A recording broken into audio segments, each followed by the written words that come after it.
America's Economic Moralists, A History of Rival Ethics and Economics by Donald E. Frey, published by the State University of New York Press in 2009, reviewed by Stephen Hicks, and published in Business Ethics Quarterly, Volume 22, Number 1, January 2012. Introduction. At the intersection of economics and morality lies a rich set of issues and a long intellectual history. Are free markets good? Is financial ambition a virtue? Should we admire hardworking people who are motivated to make large profits? Does competition bring out the best in people? Can money buy happiness? These questions juxtapose practices and institutions that economists study, markets, ambition, profits, competition, money, with concepts that ethicists use: good, virtue, admirable, best, happiness. Frey's contribution to these issues is a survey of American thinking about ethics and economics from colonial times to the present. Frey's focus is primarily historical, that is, to give brief summaries in chronological order of the views of a large number of economic moralists.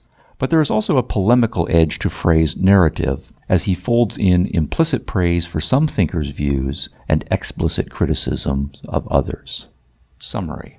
America's Economic Moralists tells a story across 4 centuries, from Puritans in the 17th century to Quakers in the 18th, to the Enlightenment-inspired movements of the 19th, to the sprawling debates of the 20th. The American experience from colonial outpost to world superpower is the background to Frey's summaries of several dozens of moralists of economics. Religious thinkers dominate Frey's book, appropriately so in the early 2 centuries of American history, and Protestant thinkers more than Catholic. Top-down communalism is an early strong theme. Among the Puritans, for example, William Perkins believed that God placed individuals in callings which they should recognize and accept.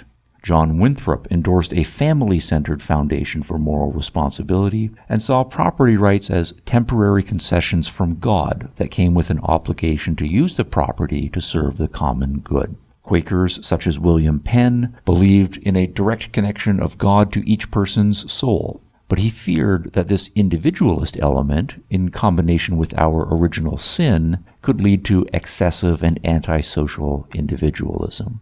To curb this, Penn urged devotion to work that benefits the community rather than oneself, and that one shy away from diversions and luxuries. Denying oneself luxuries would enable society to provide for the poor, such that there would be, quote, no beggars in the land, the cry of the widow and orphan would cease, unquote.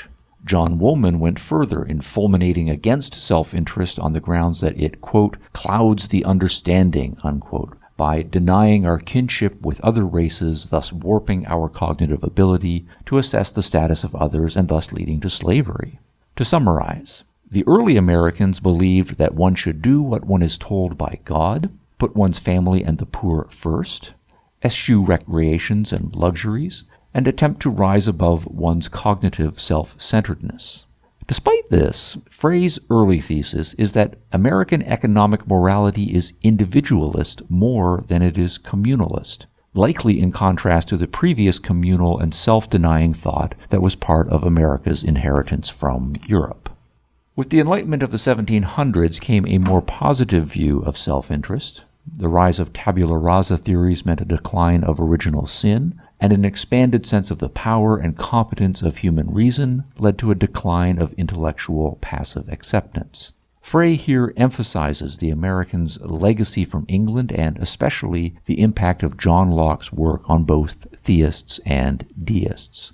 Cotton Mather, for example, worked within a theistic framework, yet he believed that benevolence and win-win social transactions were closer to the norm for human relations.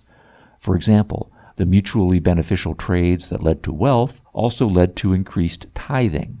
Quote, they who tithe have usually been remarkably blessed in their estates by the providence of God, unquote. The Enlightenment philosophers' belief in human competence led to an increased emphasis upon self-responsibility. Self-responsibility in turn led to the belief that poverty is neither a divinely ordained nor a natural and unsolvable condition, but rather that those idle poor often choose and so are responsible for their estate. As Frey puts it, the religious thinkers of the 18th century were accommodating the new Enlightenment trends. In deistic form, the secularizing, individualist, and optimistic trends were personified in the moral thinking of Benjamin Franklin. Benjamin Franklin took the now traditional virtues of prudence, frugality, thrift, and industry and justified them on grounds of self-interest alone, rather than by appeal to theological imperatives. Those virtues are, quote, natural means of acquiring wealth, honor, and reputation, unquote. Individual competence and responsibility implied less government interference in the economy, and individual reason and naturalism implied fitting morality to nature and scientific understanding. In the next generation, William Paley's Principles of Moral and Political Philosophy, with its theological utilitarianism, was widely used in American moral philosophy courses. The predominant moral framework of American thinking came to be liberal Christianity, combining a utilitarian ethics with Lockean natural rights politics. America continued to import ideas from the British. Now Adam Smith's thesis of social welfare as a harmonious byproduct of self-interest and liberty. The profit motive led one to work hard and produce, and social benefit resulted because one cannot make profit unless serving the customer's interests. Also imported now in the early 19th century was Reverend Thomas Malthus's pessimistic analysis of population and scarcity. Smith and Malthus were integrated into Jane Marcet's widely used textbook Conversations in Political Economy of 1816. A revival of evangelical Protestantism in the 1830s led to a backlash against the emerging naturalism and individualism, but the main trend among American moralists was toward accommodation. The Baptist president of Brown, Francis Wayland, was an exemplar. We have obligations to God, but we also have a legitimate sphere of self-interest, and as long as it does not become excessive, social and economic laissez-faire can prevail. Wayland also discounted the Malthusian scarcity arguments, given the clear abundance of American natural resources. Consequently, an optimistic assessment of the prospects for individual economic freedom prevailed. The great battle against slavery, which had been joined in the 18th century, intensified in the 19th. The principle of individual liberty rights had won the intellectual battle and had been partially applied. The natural extension was to apply liberty equally to all. For some, an equal liberty principle had a religious basis. For example, William Lloyd Garrison, the abolitionist publisher of The Liberator, argued that we are equal under God, so all men have equal inherent dignity. Wayland, by contrast, emphasized the reciprocity of rights of all moral beings. Literature made its contribution to the elimination of slavery by way of Harriet Beecher Stowe's Uncle Tom's Cabin of 1852. Another Englishman, Herbert Spencer, influenced the American debate by integrating the new evolutionary ideas with laissez-faire. Yale professor William Graham Sumner took up the Malthusian theme and adapted it. Scarcity forces upon us the necessity of competition, which must sort the strong and the weak. The stronger will accumulate capital, which will be society's best protection against the savagery and brutality of nature. This implied a rejection of Lockean natural rights for individuals and instead urged a social utilitarian justification of economic arrangements by consequences. The later 19th century also brought with it a sharp turning away from Lockean individualism and laissez-faire by many intellectuals. Henry George made a widely read proposal to tax away landlords' rents. Religious and economic themes began to be imported from Germany. As with an increasing number of younger American intellectuals, John Bates Clark was educated in Germany, and Richard Ely returned with his doctorate in the 1870s. Schleiermacher-inspired social Christianity became prominent. The social gospel movement included among its leaders Walter Rauschenbusch, a Baptist minister of German stock. And drawing from other intellectual sources, Catholicism asserted itself more strongly after Leo XIII's 1891 papal encyclical limiting the reach of laissez-faire. American John Augustine Ryan extended Leo's thought into a strong rejection of laissez-faire and moral autonomy. Practical events dominated the early half of the 20th century, with the Great Depression sandwiched between two world wars. The wars were a boon for centralized, top-down economic thinking, and in the debate over the causes and solutions to the Depression, the position advanced by Rex Tugwell and Roosevelt's Brain Trust prevailed. America needed top-down intervention by the government in industry and all aspects of the economy. That homegrown American trend dovetailed with another British import, Keynesian interventionist macroeconomics. Paul Samuelson's textbook came to dominate the field, putting macroeconomics ahead of micro. A bewildering variety of perspectives characterized the second half of the 20th century moral thinking about economics. Frey's discussion covers the territory compactly, discussing the attempt by many to make economics a value-free science, the rise of Milton Friedman and the neoclassical Chicago School, John Kenneth Galbraith's interventionism and John Rawls's welfarism, communitarians such as Amitai Etzioni and Robert Bellah, the U.S. Catholic bishops and their 1986 reassessment of a social relational morality, J. Philip Woggeman, a Methodist professor of ethics at a seminary, later known as pastor of Bill Clinton's church, and Sally McFaig's postmodern theology. America's Economic Moralists as History. Frey's work is a survey of many thinkers' views, with summaries that vary from a paragraph to a few pages in length. What is the value of such surveys now, in this era of the Internet, given that we can now easily find online and in encyclopedias overviews of major, minor, and obscure figures? In my judgment, survey books add value to the extent that they incorporate a strong historical or philosophical argument. So let me turn to Frey's argument about the significance of the material he has covered. The major theoretical divide that organizes Frey's work is that between relational morality and autonomous morality.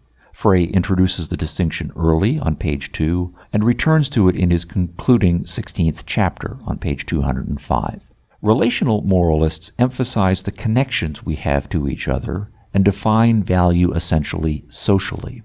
Autonomy moralists, by contrast, emphasize individuals' power and responsibility for choosing their own values and making their own way in the world. This is an important distinction, and Frey appropriately makes prominent the dialogue and debate between advocates on both sides.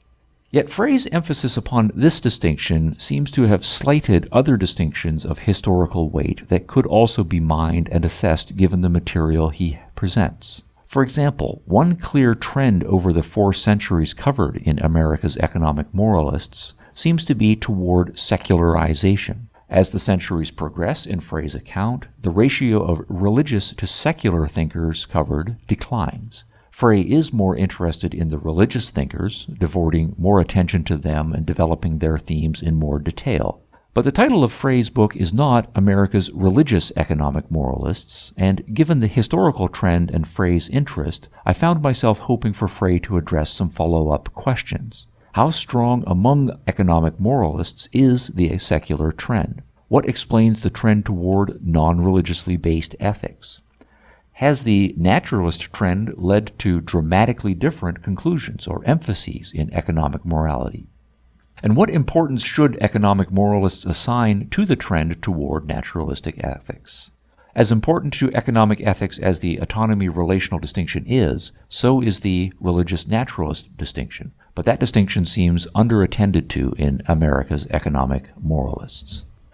Another interesting historical trend seems to emerge from America's being a country of immigrants, often importing its culture from the mother countries, most of them European. For example, Frey is very good on including the arguments of several British thinkers, Locke, Smith, Malthus. Clearly, those thinkers are historically relevant to understanding the American discussion given the strong influence of the British philosophy. Frey comes close to making the parallel point about the importance of German thinkers to the American discussion, especially in the second half of the 19th century, when the tide began to turn against individualism and laissez-faire. In my judgment, including a parallel discussion of Hegel, Marx, and Sombart would strengthen the historical argument of America's economic moralists. As important as Locke and Smith are to understanding American thinking in the 18th and early 19th centuries, Hegel and Marx are to understanding American thinking in the subsequent century and a half. Frey does include some discussion of a number of Americans who received their educations in Germany, or who were immigrants from Germany who came to prominence in American intellectual life, but he does not make explicit the connections to the major philosophical and moral frameworks they brought with them from Germany. Another historical issue arises. For a book with a title as broad as America's Economic Moralists, Frey includes only thinkers from the middle and relatively moderate wings of the spectrum. This means that there are some striking omissions of thinkers and schools at both ends of the spectrum that have had an impact on the course of American thinking about economic morality.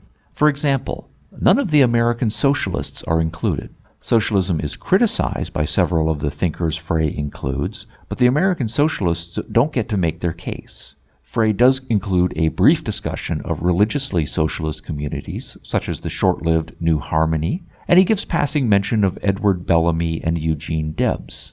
But he does not include any of the major socialist intellectuals, American or European, despite their harshly critical moral stance against much of American economic thinking, and despite their great influence on the progressives, the 1930s, the New Left, and postmodernism. To be fair, early on, Frey says that he's going to leave out the socialists on the grounds that, quote, socialism has served mainly as a critique of the more viable ethical contenders, unquote.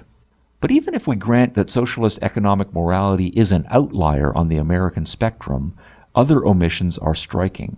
Not included in Frey's book are John Dewey and Jane Addams from one end of the spectrum, and Ayn Rand and Robert Nozick from the other. Those four academics and public intellectuals had great impact on their generations and to this day, yet their contributions to the debate are also omitted. In contrast, Frey does include John Rawls, and appropriately so. But even here he gives Rawls little space, despite Rawls's prominence on the landscape of the last 40 years. One measure here is that Frey gives Rawls less space in his book than he gives to Arthur Oken, Danielle Raymond, and Sally McFague. Perhaps it is merely this reviewer's lack of knowledge, but I knew little of Oken and nothing of Raymond or McFague prior to reading Frey's book. I am grateful to have learned about them, but what historical lesson about the significance of these thinkers are we to draw from the weightings? The lesson cannot be that Frey happens to know more, for example, about McFague than Rawls, so she gets more space, for that would turn the book into an idiosyncrasy rather than a measured historical judgment. Despite these omissions, Frey is generally very good on the authors he chose to include, and one does get a strong historical sense of how America's discussion of economic morality has evolved. America's Economic Moralists as Philosophy. The philosophical content of Frey's book is less developed and consists in one major distinction and occasional evaluative comments on the thinkers he discusses. His summary distinction is here, quote, America's economic moralists have divided historically into two discernible schools of individualism. One morality benchmarks values in terms of the autonomous individual. The other defines values in terms of the quality of relationships that shape and sustain individuals, unquote. Page 205. While this is an important distinction, let me raise some questions for it. In Frey's category schema for American economic morality, individualism is the genus, and individualism has two subspecies, autonomy and relational. A striking implication of this categorization is that all of the major economic moralists in American history are individualists. That is to say, there are no non-individualists to be found in that history, whether they be ethical communalists, communitarians, collectivists, or socialists. That is a strong thesis. Strong theses are often the most interesting, but it is not always clear why all or even most of the thinkers and movements that Frey covers are best categorized as individualist.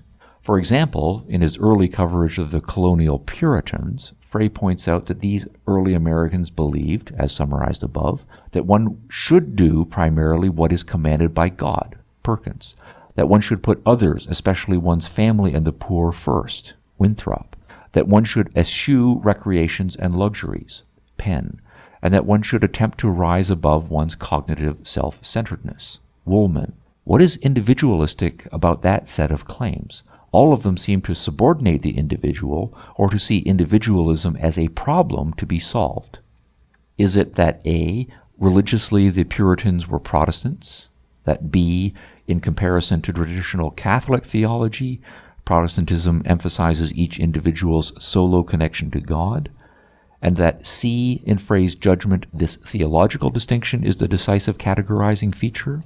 That theological point is important, to be sure, but it's not clear why it overrides the other points in determining how best to place the Puritans.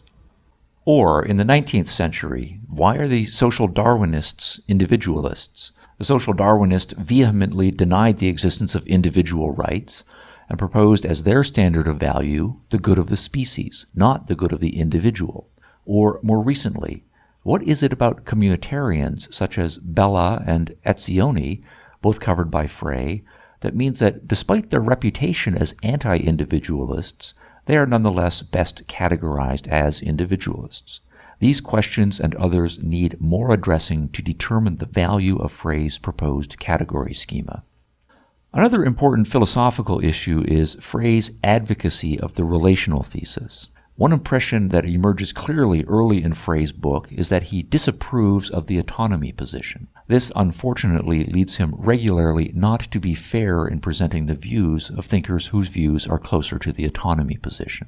As we read through America's economic moralists, we find that the autonomy position is plagued with problems. Its wants are insatiable, it is excessive, its arguments are often non sequiturs involving a strange passage from point A to point B, page 28, for example. It is the position of bias and prejudice, pages 30 and 31. It is responsible for all economic scandals and crashes, page 211. When covering thinkers whose views tend to the autonomy position, Frey writes like an outsider looking in disapprovingly. He gives an unsympathetic treatment of Benjamin Franklin on pages 27 through 29. He's frankly terrible on Adam Smith, pages 36 through 38. I'm no great admirer of Smithian moral philosophy myself, but Frey made me want to defend it. Francis Wayland, from pages 42 to pages 47, is a compromiser. Friedrich Hayek's defense of free markets can be explained only by, quote, Hayek's ignorance of other possible reasons for dissatisfaction, unquote, with them. I agree with Frey that significant criticisms can be made of all of those thinkers' positions and arguments, and Frey does raise several good criticisms, for example, of some of the libertarians' tendency to moral subjectivism and relativism. But one's first obligation is an accurate portrayal of the positions and arguments one wants to argue against. Frey flirts regularly with straw men. Given the negative portrayal of the autonomy position in America's economic moralists, one should expect it would also show a parallel awareness of the criticisms of the relational position that Frey agrees with and a response to the standard criticisms of it. Instead, America's economic moralists gives us only sympathetic presentations of the relational thinkers' views and no criticisms of them at all. Frey's general animus against the autonomy position carries over to his treatment of particular charged issues. A standout here is Frey's treatment of the anti-slavery movement. The importance of the battle over slavery and its continuing fallout a century and a half after its abolition cannot be overstated, so the historical record matters immensely here.